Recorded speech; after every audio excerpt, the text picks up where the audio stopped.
Obsesiones literarias, por Stephanie Maldonado Pérez y Carlos Luis Torres.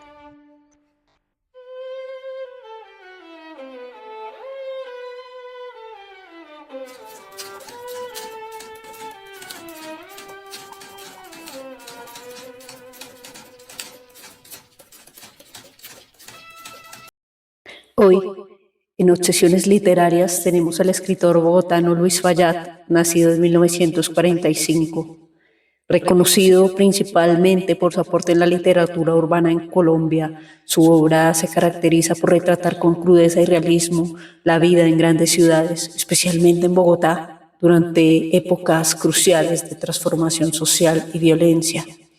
Su primera novela, Los parientes de Esther, es considerada una obra clave en la narrativa colombiana contemporánea. Con un estilo sobrio, directo, Fayad expone las tensiones familiares, la decadencia de las clases medias y los efectos de la violencia política. Disfruten este episodio con Luis Fayad. Luis Fayad, muchísimas gracias por atendernos. De verdad, para nosotros es un placer conversar contigo.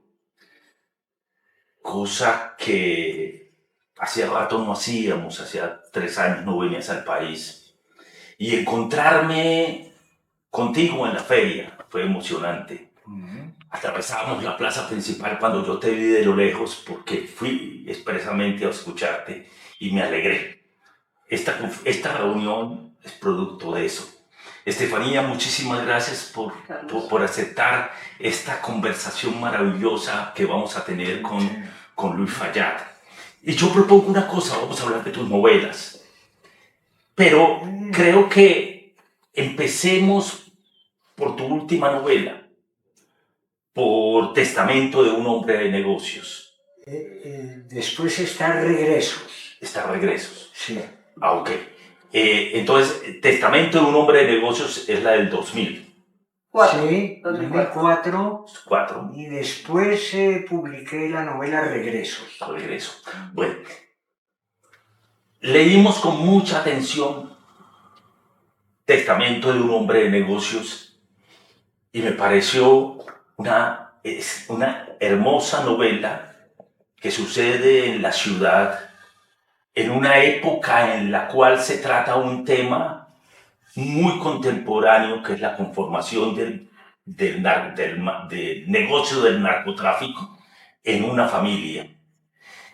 Es una novela que, aunque salió en Colombia inicialmente por Tercer Mundo Editores, no se ha leído... No, la primera edición sí. La hizo Ricardo Arango Editores. Ricardo Arango, sí. Ok. En España, La Mirada Malva. Ok, muy bien.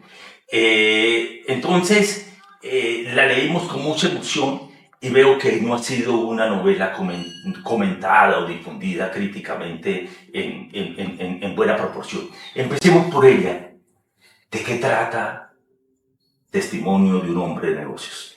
Testamento de un hombre de negocios. Bueno, esta novela me llegó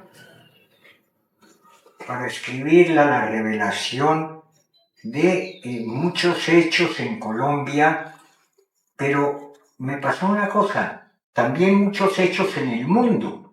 Empezaban a aparecerse las situaciones, eran situaciones sociales, de verdad, que me afectaban, porque yo nunca me dejo afectar por estos hechos externos a ciertos sentimientos míos, los observo como se pueden observar, pero me llegaron del mundo entero. Ahí en la novela de Testamento de un hombre de negocios hay una escena que me la contó, yo la reproduje.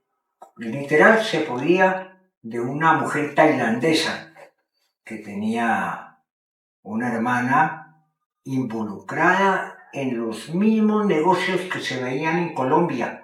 Era tan parecida que yo la reproduje literal. Entonces, esta vez el mundo y la situación del mundo de creación de grupos, se crearon grupos en el mundo entero para vivir familias, comunidades enteras, era muy parecido. Era una copia una de la otra, no es que fueran parecidas. Yo le decía a Carlos ayer comentando justamente esto, que lo que más me gustó de tu novela es que no hay una apología a ese gran capo, esos grandes capos del narcotráfico, todos lucrados y digamos con esta voracidad de consumir y de ser ostentosos, sino que tú muestras en la novela esas familias que están intentando sobrevivir y que incluso el papá de Jacinto, su objetivo al meterse en todo este mundo no es otro que el que su hijo vaya a una universidad, a pesar de que es el hijo el que no quiere ir, ¿no? Que es Jacinto el que no quiere, y eso me pareció muy chévere porque es la cara de las partes bajas del narcotráfico que no estaban muy visibilizadas, por lo menos en la literatura. Porque en estas familias, de uno a otro, de los miembros de las familias, en ellos no hay ni culpabilidad, ni tampoco una disculpa de lo que hacen, sino que es su vida. Por eso en la novela no hay en ningún momento una culpabilidad a los personajes, sino son los que hacen cada día como un oficio porque tienen que hacerlo para vivir.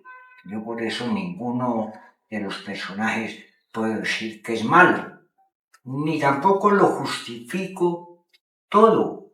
Viene de donde viene.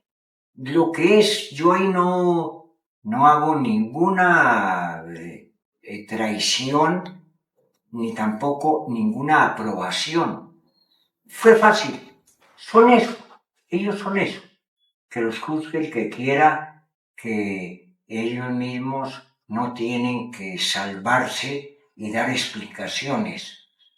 Por eso es la coherencia que logré entre los personajes y la coherencia con la sociedad. Era lo que yo veía, oía, yo no tenía por qué meterme en más de lo que estaba ya hecho. Todo estaba hecho en realidad. Luis, cuando uno lee la novela, se da cuenta que Testamento de un hombre de negocios es una novela negra, policial, dialogal, que te utiliza una estrategia narrativa que desde mi punto de vista es una novedad en tu literatura y en muchos momentos en la literatura nacional, en el sentido de que la peripecia, la acción que uno ve emocionante en la conformación no solamente de los grupos del narcotráfico, sino de las escaramuzas policiales y de tráfico que tienen que hacer para poder sacar la cocaína fuera del país. Uno no lo ve, pero lo ve a través de otra persona. A Jacinto, que es el personaje principal, le cuenta su esposa Fabiola, o la prima menor, o la prima mayor, le cuenta lo que sucedió y lo que hizo su amigo en el frente. Es decir, la acción está siendo vista por el lector a través de otro narrador. Y eso es constante en la novela y es una estrategia narrativa. Hablemos de eso, porque esa es una actitud del novelista consciente de romper con la estrategia narrativa de sus dos novelas anteriores y luego volvemos a tocar el tema. Sí, así es. Jacinto es el personaje que sale en todos los capítulos. Y en cada capítulo sale otro personaje que le cuenta a él todo lo que le ha pasado a él y a otros. En cada capítulo hay un narrador. Ese narrador va contando la novela.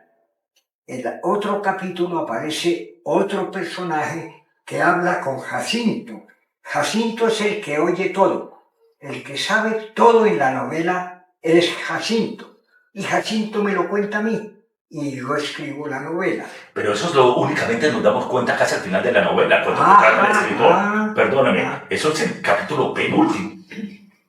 Sí, sí. Es una representación, es lo que es la estructura de la novela, ¿no? La representación que uno cuando escribe procura que sea poética, no solo el lenguaje, no, el lenguaje no tiene por qué ser poético, pero la estructura de la novela sí. Ahí está lo que puede ser la poética. Eso fue lo que yo procuré y procuro siempre. Quizá en esta novela se me dio más claro lo que estaba haciendo. A mí esa forma en que cautivas al lector me parece que es de las cosas que más disfruto cuando te leo, porque logras que uno entre al personaje sin usar el monólogo interior, que es lo que la mayoría de escritores usan para que uno se sienta en el personaje. Tú no lo haces así, tú lo haces a través de diálogos y haces casi que, como dices, un encuadre. Y por otro lado, quería preguntarte o seguir la línea de lo que decías ahorita, de que tú no haces un juicio moral a los personajes, y eso me pone a pensar en cómo los escritores ahorita están tan coartados por esto de lo políticamente correcto y de esa camisa de fuerza que le están metiendo a la literatura de que tiene que responder a esos prejuicios sociales, ¿no? Yo nunca trato de ser políticamente correcto. La posición mía moral no me interesa exponerla. Todas las novelas pueden tener una ideología y se nota. No sé si todas las novelas tienen una ideología, pero yo no procuro ni evitarlo ni mostrarlo, porque a mí los hechos es lo que más me interesa y a los personajes no los describo. No tengo ni monólogos ni soliloquios. Como dices, el personaje sale, el personaje habla y el personaje actúa. ¿Qué hace? ¿Qué dice? Él mismo se presenta. Yo no tengo, desde el principio de las novelas que yo escribo, me doy cuenta que el personaje sale y a mí él se me presenta, su vida se me presenta. Yo lo que procuro es entenderme con ese personaje para reproducir lo que él es. Yo no lo creo al personaje, él viene. La creación de un personaje a través de descripciones o de monólogos y soliloquios, a mí no soy bueno para eso y no lo creo, porque yo siento al personaje y él me está dictando lo que él hace y lo que él dice. Eso me basta a mí para procurar, todo es un intento, ¿no? de que el personaje sea creíble en la novela, y a mí se me da porque yo lo dejo actuar independientemente. Ahí nos vamos entendiendo. Si yo escribo algo que no es, el personaje me lo reprocha, me lo hace corregir. Entonces, esa es parte de mi técnica. El personaje, las novelas, la literatura no tiene técnicas. El estilo, que se dice que lo tiene el autor, para mí un autor no tiene estilo. El estilo lo da el mismo texto. Si yo me equivoco, el texto me lo reprocha y me hace corregir. Si yo me entiendo con el texto, aprendo a corregir. La técnica la tiene el escritor. Mi técnica es entenderme con el personaje. Mi técnica es aprender a corregir. Ojalá lo logre, total, un día, aunque no se busca la perfección tampoco, porque ¿qué es la perfección? Y si se logra, ¿para qué sirve? ¿Por qué tiene que ser perfecto algo? La perfección de golpe se puede convertir en algo frío, en algo que no tiene sabor, que no tiene olor. Déjele las imperfecciones tan buenas que son a veces, las imperfecciones morales, las imperfecciones gramaticales. ¿Para qué atenerse a una gramática que se dice está bien redactado? Pero bueno, puede ser una redacción de academia, y eso no es la literatura. La literatura no puede someterse a la gramática. Por eso yo veo que los personajes comentan todo lo que a ellos les sucede, ellos son los que dicen. Ahí está el propósito, sin proponérmelo, sino que yo lo aplico, algo que me sale a mí, que tiene que ser así.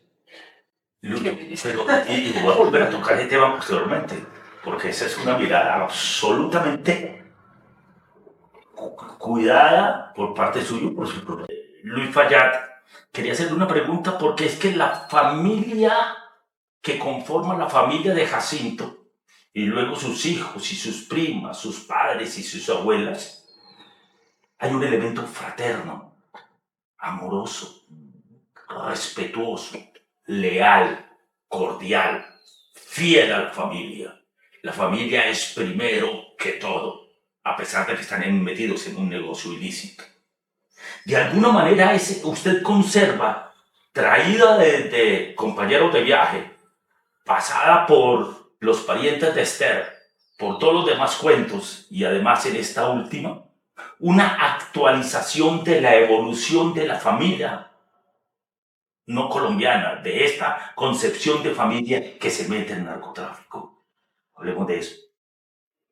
Ahí está el que se mete en el negocio. Son todos, son desde los niños hasta la abuela, porque la abuela no solamente es pasiva, acepta lo que se haga a su alrededor, es compasiva, no juzga, no, es que ella hace parte también de la manera en que se hace el negocio. Ella le da consejos a Jacinto de cómo portarse con las tribus indígenas. Tú trátalos así porque ellos son así, y así vas a lograr lo que estás buscando. Ella hace parte de las opiniones de cómo manejar el negocio. Yo no podía dejar a ningún miembro de la familia afuera, porque ellos son familia y son socios entre sí. Ahí no hay entre ellos juzgar al otro de la familia por lo que hace, sino que hay desacuerdos, es cómo lo hacen, es todo. Ellos son familia y son socios. Todos están viendo de que el negocio funcione. Ahí no hay, ni se juzga afuera, se juzgan ellos no por su moral, sino por de cómo llegar a un acuerdo para que el negocio vaya bien. Es lo que les interesa a ellos. El resto, existe afecto entre ellos hacen reuniones, comen galletas, toman el café, toman el té y aguardiente, y se quieren y se acompañan. Ya lo que haya en el interior de uno por el otro, sus sentimientos, es distinto. Quizá a alguno le moleste que el otro diga, pero nunca lo hacen público. Ellos no van a romper la sociedad que tienen. Ellos son mucho más coherentes en pensamiento y en acción que los políticos. Los políticos se pueden engañar los unos a los otros. Son irresponsables, perjudican la sociedad. Ellos en ningún momento, ellos son mucho más conscientes en lo que hacen que cualquier actitud de ellos que perjudique la sociedad, lo evitan. Antes de tu pregunta, Estefanía, es que Luis tocó antes lo poético y lo puso ahí de medio lado, pero ahora que menciona los consejos y el viaje de Jacinto a visitar el territorio indígena para poder completar todo el tráfico y la salida de la droga de la plantación hasta el exterior, ese capítulo, que es el capítulo 6, es uno de los capítulos más poéticos de toda la novela. Es más, cuando usted se refiere cuando Jacinto mira la naturaleza, hay un elemento poético de ambos lados. El indio habla en el lenguaje, dijéramos, casi metafórico, nativo, y Jacinto admira la naturaleza. Hay un elemento poético maravilloso que quiero quitarme el sombrero, señor. Sí, la relación en general en la novela que lo han escrito, hay dos partes entre todas las partes de sociedad de la novela que ellos no participan dentro de ese negocio y el negocio, dicen ellos, más bien los perjudica. Ellos no están contra el negocio moralmente, sino es el perjuicio de su vida. Uno de esas partes es la comunidad indígena.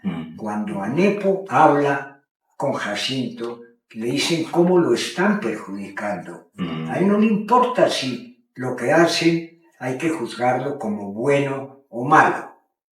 Y la otra, el personaje que también está fuera de eso, sin juzgarlo, sin rechazarlo, es el párroco de la iglesia.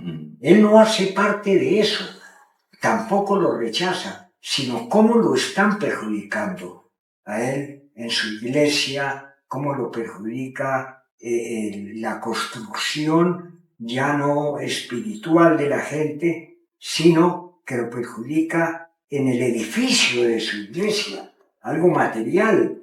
Él necesita ladrillos, él necesita el cemento. Él está hablando de eso. Estos dos personajes lo han dicho, fíjate, yo cuando lo veo en su conjunto es porque así es. Los indígenas, cuando tienen su tribu, ellos están buscando algo distinto. Ahora, ellos se asocian, más que asociarse, hacen pactos con grupos. Ellos mismos lo dicen. Hay grupos armados, a nosotros no nos importa que los haya. Eso es cosa de ellos, ¿no? Es como nos perjudican a nosotros, porque entra la gente a perseguirlos a ellos en nuestro terreno. No nos dejan hacer lo que queremos. Ellos no entienden lo que es vivir en la naturaleza. Existe una radiografía del país bastante buena en ese campo, ¿no? Sí, sí. Tocaste la zona indígena, sí, la participación del CUR, los pueblos periféricos y la sociedad y los hombres y los niños que trabajan en los cultivos, todo el problema del narcotráfico dentro de la ciudad, al interior de la familia y la salida al exterior. O sea, no es una novela de ambiciones chicas, es una novela tal vez que quería reflejar la situación del país en los años 2000 para acá, sí, en el campo, sí. en ese campo del narcotráfico. Sí, porque los hechos están dados. Lo que pasa es que hay que saberlos aprovechar, y si uno tiene la intuición y tiene el propósito firme de no entrar en clichés, pasa esto, no. Y yo creo que lo supe aprovechar. a mí me llegaron a las manos. No los apriete, no los exprima, no los seque. Sáqueles el fruto. Y yo creo que lo logré. Ahí está Por también primera el vez. elemento tuyo de sociólogo, ¿no? Sí, sí. Porque lo hablábamos también con Carlos. Se ve mucho el sociólogo detrás. Ah, puede ser. Pero sin Porque perder la me calidad gusta. literaria, ¿no? Sí. Estamos hablando con Estefanía fuera de cámaras de su condición de estudiante de sociología en la Universidad Nacional, luego de profesor, de su relación con Orlando Fares Borda, con el padre Camilo Torres Restrepo, de tu relación con todos los hombres que en ese momento inauguraron el departamento de sociología. Y acabas de mencionarlo tú hace unos minutos, decía, yo dejo que el personaje me cuente. Yo no le impongo al personaje porque el personaje, dijo Lucho, él es el que me cuenta a mí. Y me parece curiosísimo porque Estefanía es el trabajo de acción participativa, de investigación participativa de Orlando Fares Borda. O sea, la teoría que trajo Orlando de Europa con Camilo Torres Restrepo en el proceso de todo del hombre nuevo y vinieron a implantar la Universidad Nacional que después discutieron con ustedes, está claramente estipulada ahí y se ve claramente, comillas, en Compañeros de Viaje.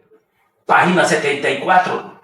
El chico Amadeo cuenta cómo los demás compañeros se fueron al campo a mirar cómo vivían los campesinos. Eso fue lo que hizo Orlando Fares Borda en Boyacá, lo que hizo Orlando Fares Borda en la costa, en la historia nueva de la costa. O sea, creo que esto, y ahí está la pregunta, no me la hacía yo, Estefanía me pregunta, es un excelente trabajo de investigación novelada, sociológica, para tener la radiografía de ese sector del país en el año 2000. Sí, porque la gente en Colombia está adquiriendo cada vez más una actividad como pensamiento político, no politizado. Eso es lo malo. El que se politiza está siguiendo por principio unas respuestas y una actitud de ellos mandada por otra persona. Es cuestión de partido. Yo pertenezco a tal partido y tengo que decir esto, de principio. Ese es el politizado. El político es distinto. Y en Colombia se está dando cada vez más lo que sale de todos los grupos que se unen para algo, es una actividad política que no tienen los políticos. Es lo malo, ellos exigen que yo soy esto, los que me sigan tienen que ser esto. Cuando viene la actividad política ya de todas las comunidades en Colombia, como se está viendo, ellos se libran de llegar como voces politizadas. Mientras los políticos continúan en eso. Ellos son activos políticos, que es lo que falta en Colombia. Sobra la politización, debe desaparecer, en cambio, al mismo tiempo se crea más y crece más una actividad política. Vamos nosotros, ¿usted qué es? Yo soy lo que soy, y el otro le dice, yo también soy lo que soy. Estamos buscando lo mismo. No estamos buscando que nos dirijan partidos, que nos dirijan caudillos, que nos dirijan nuevos movimientos, que nos dirijan sindicatos, nada. Ellos son independientes para unirse en su dependencia con personas que actúan igual. Vamos a llevarle al gobierno, es un pensamiento político. Venga, hablamos. No los vamos a matar, no nos vamos a exponer a que ustedes nos maten. No vamos a chocar desde el principio a negarnos el uno al otro en nuestro diálogo, que porque nosotros dijimos algo, ustedes lo rechazan, y que porque nosotros venimos a insultarlos y a echarles piedra. No, queremos el diálogo, queremos contarles lo que queremos. Sentémonos, hablemos de qué queremos nosotros y lo hablamos con ustedes. No vamos a pelear, vamos a hablar.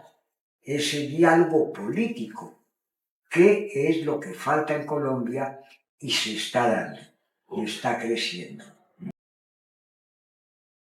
Luis, yo hablaba con Carlos estos días de esa clasificación que le han dado a tus novelas como novelas urbanas y le decía que en parte no estaba muy de acuerdo con eso porque yo sentía que, a diferencia de Carlos, en eso creo que estamos un poco en desacuerdo, es decir, él veía la ciudad como un personaje y yo la veo más como un pretexto.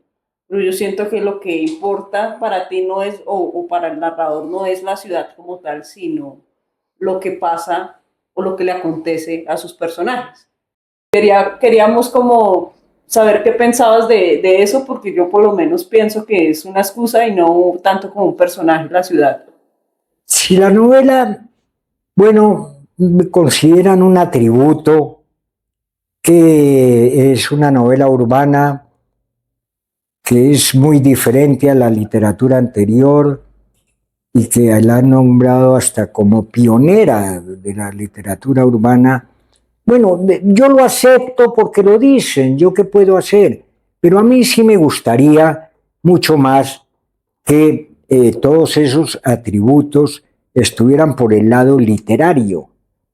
Es urbana porque los personajes a través de la historia cambian, depende cómo se desarrolle la historia. De todas las novelas que uno ve de hace muchísimos años, esto no es muy nuevo, existen los libros chinos que ahora les dicen que son novelas. Por cuestión comercial las presentan como novelas, pero el hombre va cambiando sus costumbres. El hombre que antes hacía algo en los transportes, usa ahora un nuevo transporte, va teniendo utensilios nuevos, aparecen la relación de las gentes distintas, las familias son más grandes, las familias son más pequeñas, todo eso cambia y el personaje actual, como mis novelas, se nota que es diferente a un medio social anterior. Era la imagen del hombre entre los hombres que entran al café a tomar café, a leer el periódico, a hablar de todo lo que les sucede. La lluvia empieza a ser diferente. En el campo es una salvación cuando hay sequía. En la ciudad, a veces siempre, aparte de que limpia la ciudad, pero para lo que necesita el hombre es un obstáculo para vivir, para cumplir citas, para desplazarse. Todo en el hombre cambia de lo que tiene que hacer. Ahora se usan tales pantalones, tales zapatos. Pero hay algo que en el hombre es, desde que se conoce el hombre es permanente. Todo eso no ha cambiado. El ser humano en sus sentimientos no ha cambiado. Él tiene su misma relación con su vecino. Es una relación de amistad, es lo mismo. De rencores es lo mismo. De amor es lo mismo. De envidias es lo mismo. De deseos de venganza es lo mismo. De deseos de agradecimiento es lo mismo. Eso no ha cambiado nada. El hombre sigue siendo en su interior, en su sensibilidad y en sus sentimientos el mismo. Por eso una novela se dice es de tal época. Eso pasó de moda. Las costumbres cambian y pasó de moda, pero el hombre no. Por eso las novelas que testimonian un momento histórico, que testimonian un momento económico, que testimonian un momento cultural, cambia. Pero ¿por qué una novela no envejece? Porque el hombre, con todo lo que él es en su interior, de sentimientos, de sensibilidades, es el mismo. Por eso no envejecen muchas novelas. Lucho, para terminar este primer segmento sobre testamento de un hombre de negocios, yo sí quisiera resaltar aquí y recordar en esta conversa una cosa que me impresionó. Hay una conversación con Régulo y Jacinto. Régulo ha muerto. Sí. Y esa voz de la tumba viene y lo visita a su apartamento. Y uno desde el primer página se da cuenta de ese capítulo que Jacinto va a hablar con su amigo de infancia, Régulo, el tercero de los tres. Y él está muerto, pero hablan como si estuvieran vivos. En un acto narrativo exquisito que hace resaltar la novela y que me recordó naturalmente a Juan Rulfo en Pedro Páramo, cuando Eduvige Diada y Damiana Cisneros le abren la puerta para que él entre a ese lugar donde habitan las almas de Juan Rulfo. El otro punto que me gustó, que quiero que me toque esos dos elementos, es el último capítulo, es un sueño de Jacinto, en el cual Jacinto sueña que el nuevo gobierno, estamos hablando del año 2000, pero en un sueño que se convierte en una pesadilla, había legalizado la comercialización de la droga. Y eso se convierte en una pesadilla porque desbarata el negocio. Lo más maravilloso de la novela es que eras un sueño. Ahora que hablaste de que tú pones buenas, no cosas ni morales, ni opiniones personales en las novelas, ¿qué pretendías ahí? ¿Enseñarnos algo? Creo. Acerca del diálogo entre Régulo muerto y Jacinto vivo, desde joven, muy joven, cuando yo leía novelas que un muerto volvía a hablar con un vivo y le contaba algo y lo prevenía de lo que venía a pasar. Yo lo sentí. Eso es falso. Un muerto no tiene por qué venir a contarle a un vivo lo que va a pasar. Quizá le puede contar lo que pasó y el vivo no puede hacer nada con eso. El muerto a lo que viene es a completarle un conocimiento. Yo nunca pude aceptar que un muerto viniera a corregir un presente. No. Hay otra cosa que nunca pude aceptar, que de pronto lo veía, que el muerto resucitaba y volvía a actuar en la vida. Del otro puede actuar por el dolor que le dejó y hasta por la alegría que le dejó que se hubiera muerto. Eso no importa, ¿no? Por eso cuando yo pongo a Régulo y a Jacinto a hablar, Régulo lo dice claro. Jacinto le pregunta algo, no, yo no puedo hacer nada. Yo vengo a contarte. Yo vengo a contarte inclusive lo que tú sabes, para que tú sepas que yo lo sabía, pero no vengo a que puedas cambiar algo. Yo no puedo hacer eso.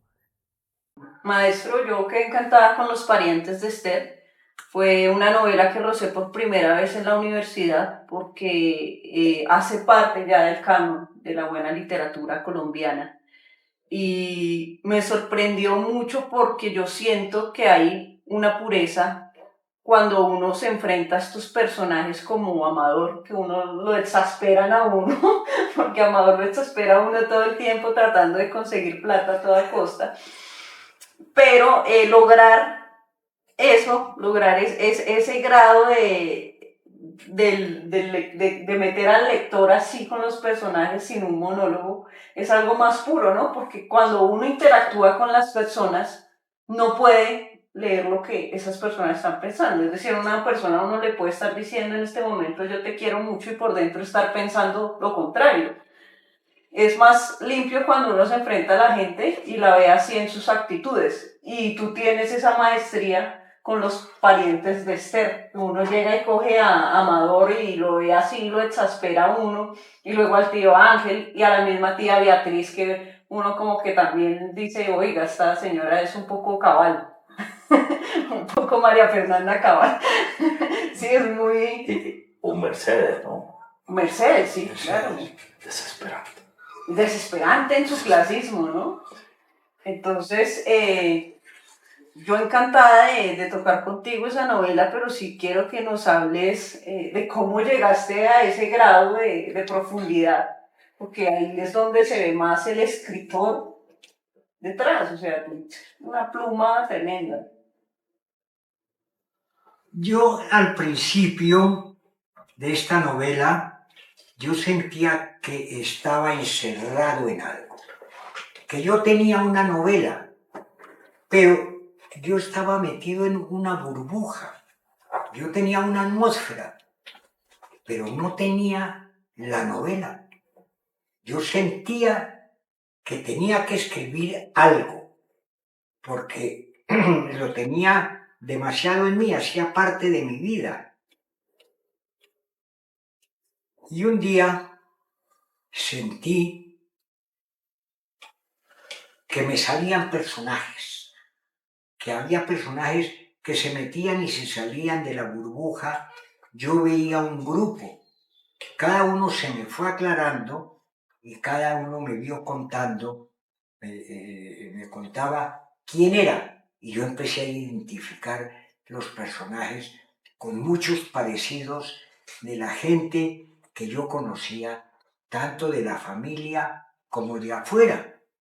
Y cada uno me fue diciendo que aparecía para algo, para una relación que tenía con los otros personajes. Cuando yo tuve ese momento de revelación, que es lo que dura una millonésima de segundo, me di cuenta de que por dónde debía escribir la novela. La novela se me presentó de pronto.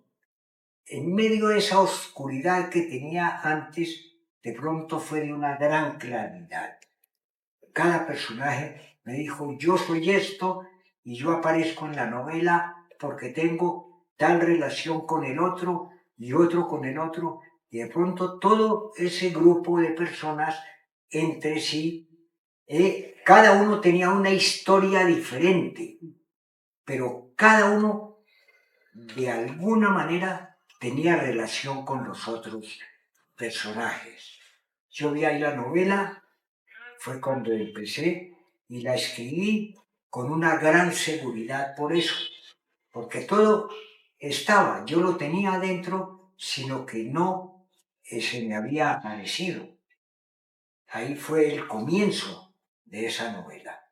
Un personaje así tiene relación durante toda la novela, su relación más larga, más constante es con este, pero al mismo tiempo tiene relación con todos. Por eso ahí no hay un personaje suelto de ningún otro personaje. Todos en algún momento uno coincide con todos.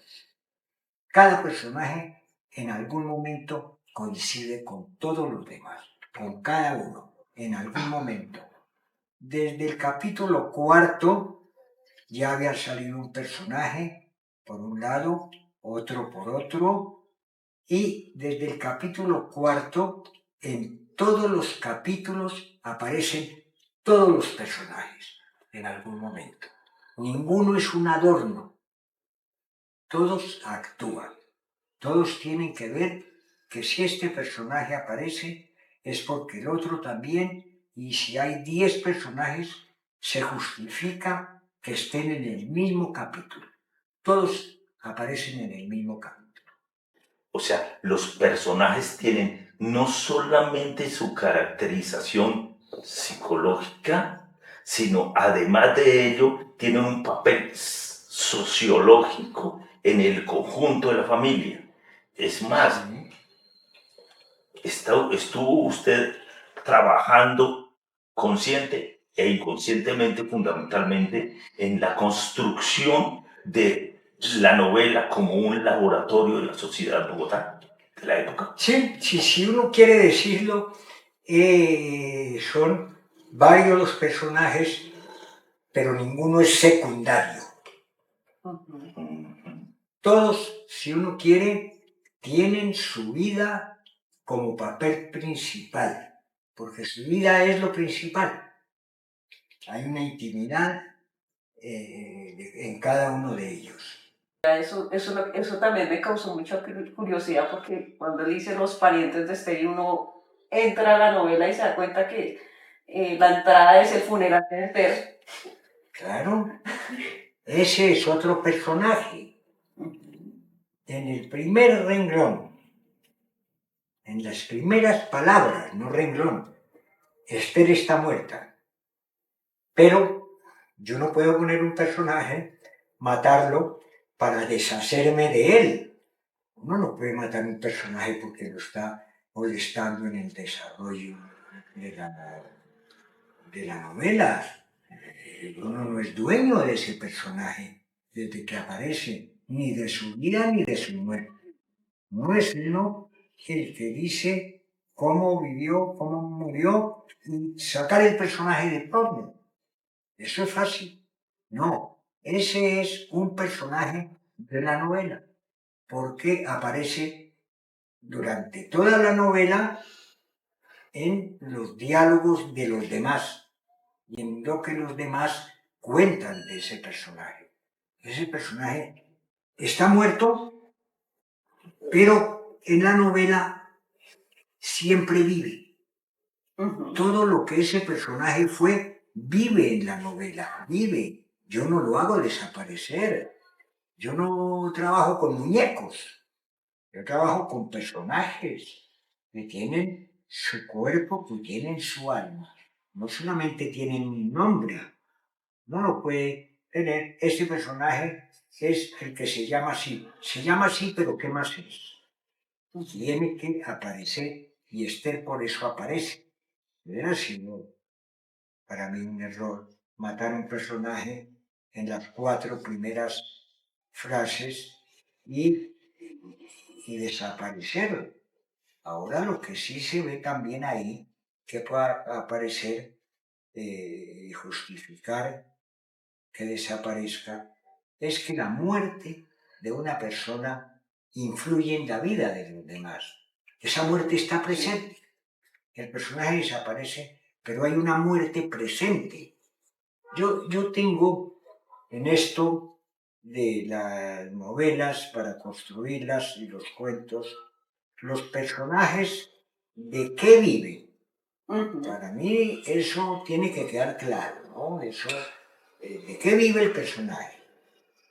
Y la muerte o la vida de ese personaje no es eso tan fácil de que es el autor el que lo puede hacer desaparecer.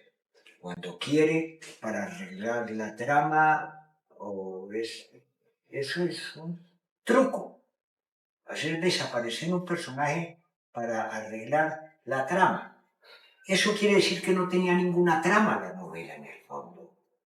Ese personaje no desaparece en las letras de una persona. Eso son letras que yo escribo. No, pero ahí me encuentro con otra cosa que son más que letras. Luis, de cualquier forma, esta novela siempre la hemos visto en el transcurso de tantos años que circula en nuestro país como la oportunidad para ver, observar y analizar una época de la construcción de la sociedad bogotana Sí, y de la familia bogotana. sí. Teusaquillo, las esquinas, las ventanas, Café Ahí. la Pasaje. lluvia, el café pasaje en el centro, la universidad en el otro extremo, en Rosario estoy hablando, la Sí. séptima, la Plaza de Bolívar, el ministerio, la condición del hombre empleado, la miseria del salario, la intervención del político. Lo que estoy tratando de decir, esta novela es un análisis de sociología, la metodología de la observación, del abordaje a los objetos y a los personajes en esta novela, Los parientes de Esther. Sí, había un aspecto sociológico. Yo no lo voy a rechazar. La literatura es una cosa, la sociología otra, pero el medio social en que se vive, es la sociología, precisamente.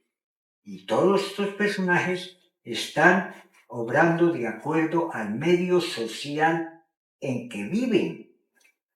Ahí está el aspecto sociológico.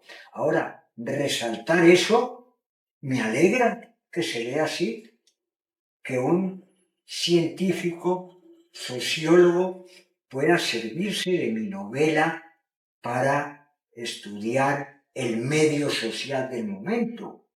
Ah, no, claro que sí, porque se va a rechazar eso si las ciencias en general se basan para muchas de sus investigaciones en la literatura. Sin literatura, que no la escribo para eso, pero sirve para eso, bueno, a mí me parece que termina siendo un atributo más para la novela, porque ahí se ve, como lo han dicho, cómo el país económicamente empieza a decaer. El país no es que sea un paraíso, no lo fue, pero se vivía en una clase de vida media más o menos, ni más o menos, homogénea. Entonces se podía vivir de esa manera, pero ya se veía que empezaba un decaimiento, un deterioro económico en la gente. Ya no era tan fácil. Antes no era difícil los domingos hacer un buen postre. En esa época ya empezaba a ser difícil. Ya no se podían comprar zapatos para los niños para que fueran al colegio. En determinado mes hay para los zapatos. Ya no era tan fácil. Sí se empieza a ver eso. Así de que el aspecto sociológico, si se ve ahí, qué bueno, porque es otra cosa más para la novela. Es muy bonito porque yo le decía a Carlos que tú no eras un escritor que se detenía a narrar la ciudad como cayó la hoja, se fue para tal lado, se movió. No, tú pones un aguacero y ahí metes al personaje y uno sabe que está en Bogotá haciendo qué cosas. Pero además también es algo muy curioso y es que los personajes, los parientes de Esther pueden ser los mismos parientes de uno cuando uno los visualiza en la lectura, porque él nunca le dice a uno en la narrativa que Amador es de tal estatura o que camina de cierta manera o que, como bien tú lo dices, ¿cómo te pones al lector a imaginar al personaje en qué trabaja, en qué gasta la plata, cómo empeña, uno sabe quién es Gregorio cuando da sus moneditas a los niños para ir a ver televisión y uno dice, esa cosa tan tierna cuando él deja de comprar una cajetilla de cigarrillos, que es como el único lujo que él se da, ¿no? Y decir, para que los niños vayan a ver televisión voy a comprar una cajetilla menos. Y luego entrar a la casa de Mercedes, que es distinto porque allá sí está María, que es la empleada doméstica, y llega y le pregunta, quítate la ropa, no sé qué, no me ensucies tal cosa, tenme la comida a tal hora, tienen que estar todos sentados. O sea, tú juegas ahí y nos pones ahí a ver los parientes de Esther, pero sin darnos esas descripciones tan a veces tediosas. Sí, sí, sí. Cualquier descripción, idea que se le meta política y no aparezca por otro lado, termina rompiendo mucho la narración y haciéndola pesada, porque ¿por qué darle al lector ideas filosóficas si están dentro de los personajes? Hay contextos durante todas las novelas que son filosóficos, económicos, como en el Quijote.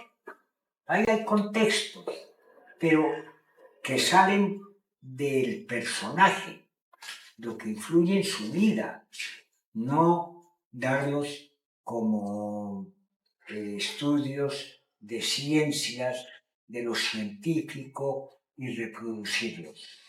Eso daña las narraciones, la lectura la distrae de lo que en realidad, de lo que en últimas ese debe ser el propósito de la lectura. Bueno, pero la ¿Tú qué piensas de todo este auge que hay de talleres de escrituras? Bueno, yo los talleres de escritura tengo ante ellos algo que también es positivo, ¿no? No todo es negativo ahí. No. Lo malo es cómo enseñan una gramática, más cómo leer y cómo hacer de la lectura un deleite. Quizá ahí es donde creo que insisten mucho en algo, una insistencia que tampoco me convence como insistencia y como sentir. Lo que se les dice no me convence mucho, ¿no? Hay partes que no me convencen nada, que más bien son peligrosas. Y más bien estimular a la gente a leer, aprender a leer, Es que sí, la lectura no... uno lee más de lo que escribe. Claro, obvio. Uno lee más. Es como yo. Yo sé desde joven que yo sé mucho de literatura. Y lo he comprobado a través de los años. Yo sé mucho de literatura. Yo sé más de literatura de lo que soy capaz de hacer. Yo quería preguntarte por eso, porque hemos hablado mucho desde las obras, pero quiero irme hacia tu proceso como escritor, y es esa pregunta que casi nunca le falta a los escritores, que son las influencias y el lector detrás. Hay un taller literario, lo hubo conmigo, que fue con los escritores de mi generación, son ahora escritores, los que queríamos ser escritores. Yo lo siento así, durante todos los años ya que estoy escribiendo, yo tiento, lo procuro, trato de serlo y no convencerme nunca, o si no, se me pierde la capacidad de intentar algo, de procurarlo. Eran las reuniones espontáneas con mis amigos, todos jóvenes, todos queríamos ser escritores, todos empezábamos por ahí a llenar páginas y era hablar y discutir ciertas cosas nuestras. Empezábamos a publicar, entonces nosotros nos veíamos todos lo que publicaba el otro y lo hablábamos.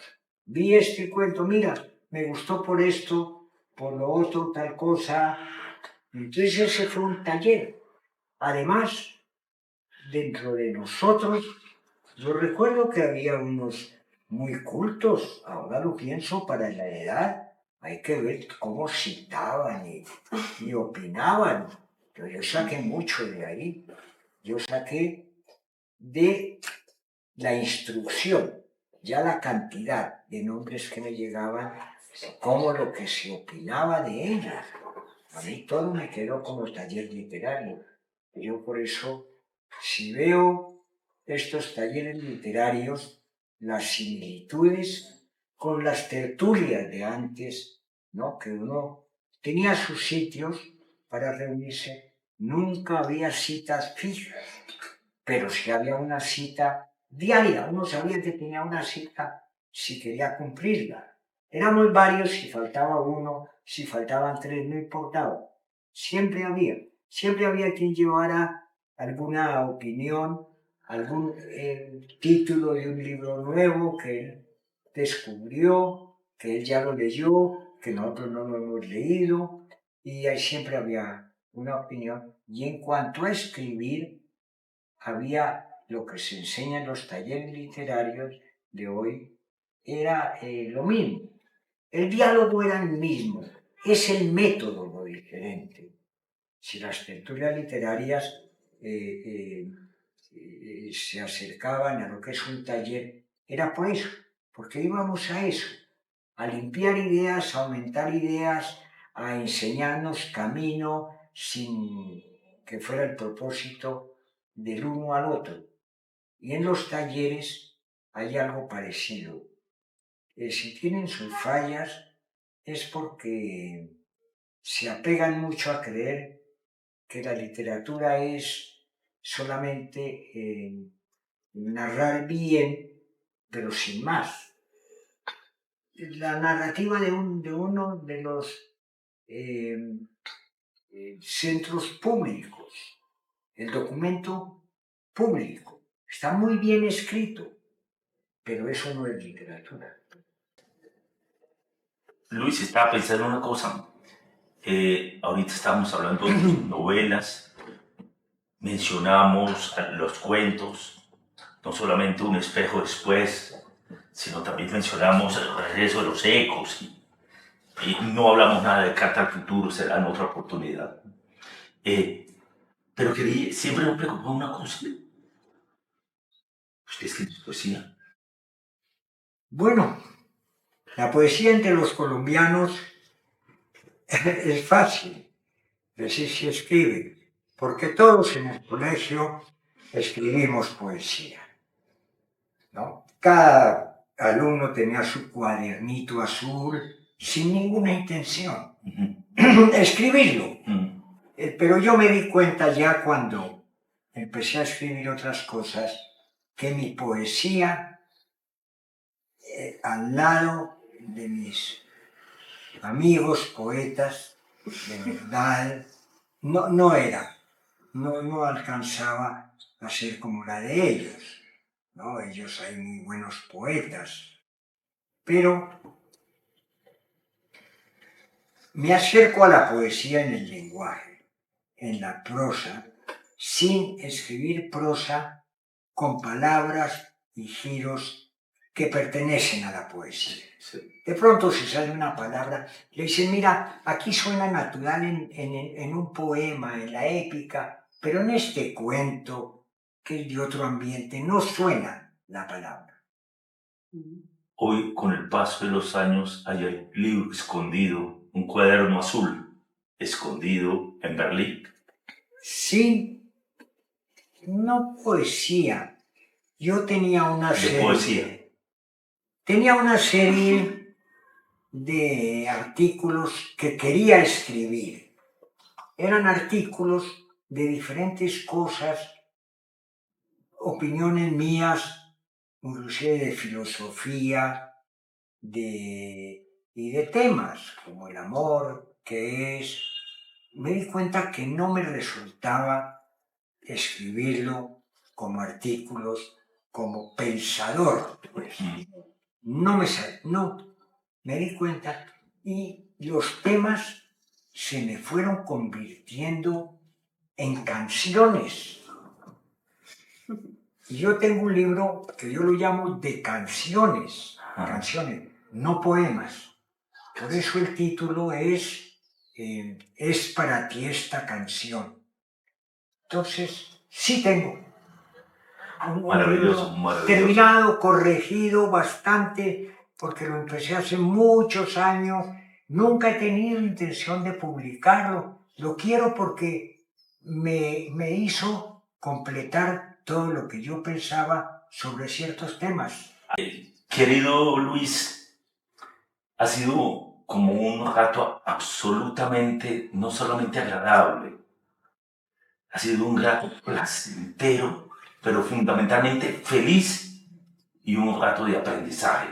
Para mí también, Carlos, porque No. es una conversación literaria, lo que hablábamos con Estefan, la tertulia. La tertulia. Eso me gusta. Sí. Soy No. aficionado ante todo. No nos vamos sin mencionar 5, 6 de aquellos amigos. José Luis Díaz Granados, Sí, ahí sigue. R.H. Moreno Durán, Sigue en mi pensamiento. Luz Mary Giraldo, Ella está presente y viva todos los días. Fernando Chávez Lara. Claro, nos queremos mucho con Fernando. ¿Qué nos falta? Su gran amigo, de los hombres que están dando vueltas todavía en la ciudad de Bogotá. ¿Quién no se va sin que...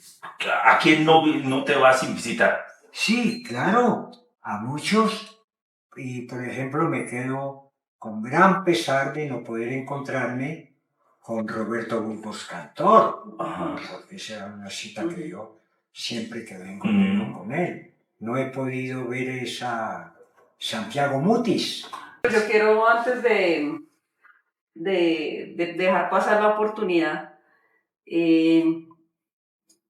abusar del lector que hay detrás también. Y que nos des unas recomendaciones de los libros de literatura colombiana que tú dices, hay que leerlos. Y no sé si tengas algún contemporáneo. Sí, bueno, claro. Si uno va a hablar de eso, pues hablar de los nuevos libros. Porque ¿qué sacamos de hablar con los libros ya viejos, que ellos se consagraron ya? Eso es eludir la conversación, ¿no? Porque yo de joven lo vi bastante cuando era joven y estaban ya los mayores, los viejos, digamos, y les preguntaban, bueno, ¿y usted qué está leyendo?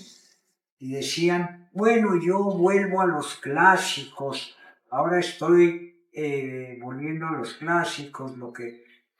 Mira, desde joven me di cuenta de una cosa. Bueno, pero ¿qué está diciendo? Todo el mundo vuelve a los clásicos.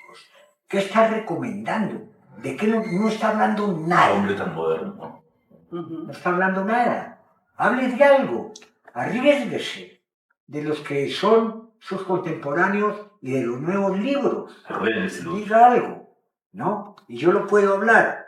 Yo veo una variedad en la narrativa y también la hay en la poesía, pero es que la poesía se adelantó a ser más variada y de más calidad que la narrativa. Pero yo en narrativa leí un libro que se llama Las sombras, de Darío Ruiz Gómez. Me parece una novela extraordinaria que tiene que salir de Medellín, esa novela. Yo no la conozco y la voy a buscar. Mira, leí de una escritora mucho más joven que yo, Alejandra Jaramillo. Es una novela que me encantó, que se llama de las mujeres que leían al Quijote, de golpe puro contemporáneo mío, de la misma edad, amiguísimos y todo, Roberto Burgos Cantor, La Ceiba de la Memoria. ¿Cuál es otro libro? No, Miguel Torres ha sacado nuevas novelas.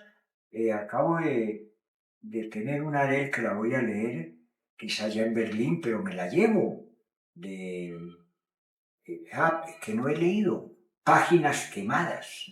No he leído, voy a leerla, me voy con esa.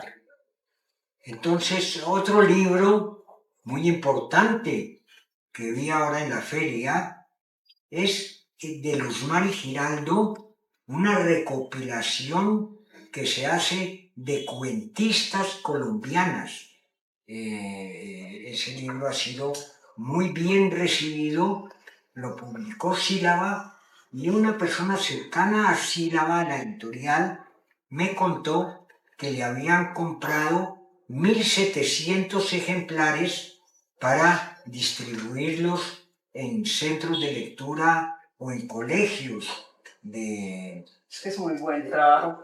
Sí, un gran trabajo del Humani, porque para eso se necesita conocer mucha literatura, estudiarla, investigar. Ella con ese libro ha dejado además, por primera vez se habla de las mujeres cuentistas colombianas de diferentes épocas. Es para estudio y para deleite de lectura, ya va a ser un libro muy importante. Sí, yo creo que hacía falta cuando uno va a hacer ese seguimiento, no es tan fácil, y ese trabajo que hizo Luzmeri es... Muy bueno. Es que las mujeres de los últimos años no son 2 o 3, son muchos también. Han demostrado que su literatura a veces es la envidia de los hombres. Consuelo Triviño, con ese libro tan bueno de ella, de Prohibido salir a la calle. El otro es La semilla de la ira, de ella. Ya venían en mi generación otras mujeres, Alba Lucía Ángel y otras que están ahí.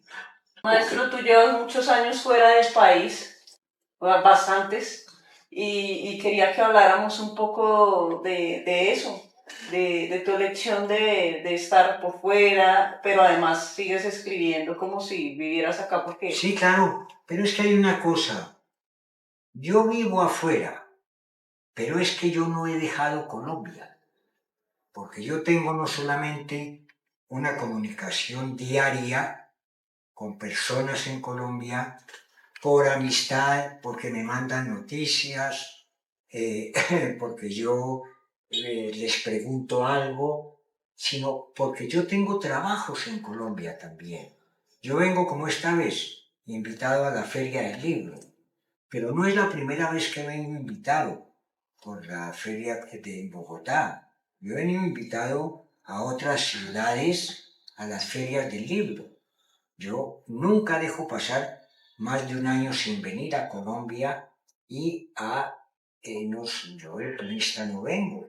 Yo vengo por mi relación con Colombia, de trabajo. Yo escribo artículos. En una época dejé de escribir, pero ahora vuelve. Yo acabo de publicar un artículo que me pidieron de la revista de estudios colombianos sobre la inteligencia artificial. Otro, mira, se celebraban, algo querían hacer, ese también fue reciente, sobre el nadaísmo. El movimiento del nadaísmo, porque yo estaba todavía en el colegio cuando se inició.